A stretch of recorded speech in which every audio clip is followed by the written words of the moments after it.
Hey guys, Rob here from toolreport.net with a quick tool overview and unboxing. Today we're looking at the Fein WSG 7115. This is a 7 amp, 115 millimeter or 4.5 inch angle grinder. Those are accustomed to Fein grinders know that Fein is a German company. Usually all the tools are made in Germany, and they're a little bit better than most of the Chinese and that sort of thing tools. But this is kind of their entry-level price point item that they just came out with. That you can see clearly here is maybe made in China. So this is going to be more in that 60, 70, maybe $80 range grinder, where most of the Feins that you're going to see start out in the 95 to 115 range. That's about the cheapest that you're ever going to see a Fein grinder starting out, the German-made Fein grinders. So we're just going to do a quick unboxing, a little bit of hands-on work. We're actually going to be putting some bucket hooks on the tractor behind me for somebody, and we're just going to kind of test it out, grinding off some paint, some welds, and see how it goes. So let's get to the unboxing. So here we've got the packaging for the WSG 7115. Look at what they've got packaged with it. Kind of just your typical packaging. I don't know why there's an empty bag in there. This has never been opened before. Side handle. Definitely not what I'm used to with Fein. Nice manual.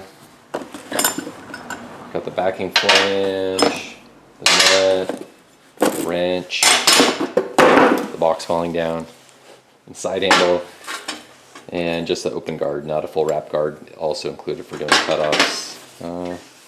Fit and finish. Doesn't look too bad. Seems tight enough. Kind of cheesy power cord. I'm used to the nicer rubber instead of, it kind of feels like a vinyl or something cord on it, but other than that,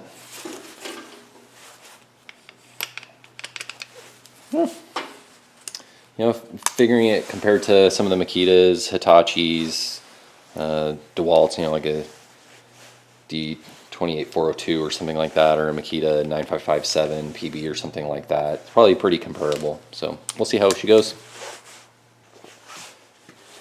The one thing I've liked that some of the manufacturers have been doing is going to a toolless blade guard. So this one has a standard screw on it, so it's just the regular, put it on the opposite direction, spin it around.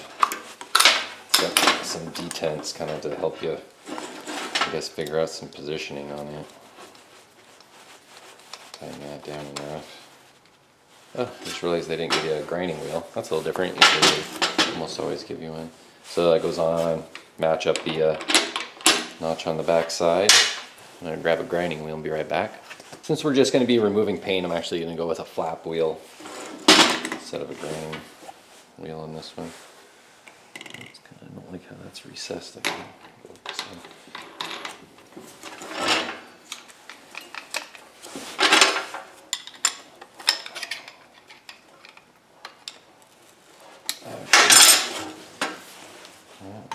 Side handle.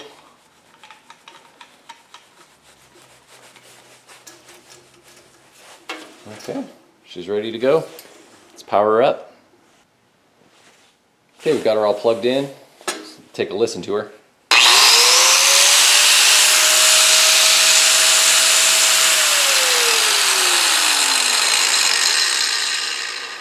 Well, it's an angle grinder. Doesn't scream, you know, listen for bearings or any type of weird noises like that. It kind of just sounds like a typical angle grinder. So, let's go remove some paint.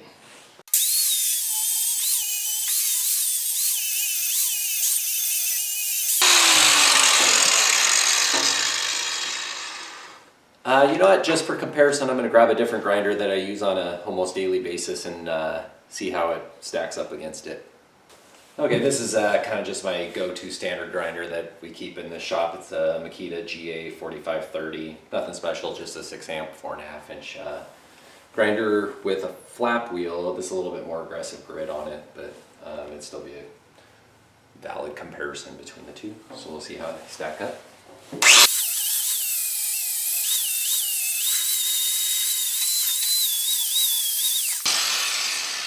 Just making a little spot on there for the ground clamp for the welder. Well, it seemed very comparable to me. Those would be the same price point. That grinder basically sells for in that $60 to $75 range. And that's basically what this grinder is going to be selling for. So same price point, same market, same customer they'd be going after. Seems pretty comparable to me. Probably do a long-term report at some point to see how it holds up in the long term.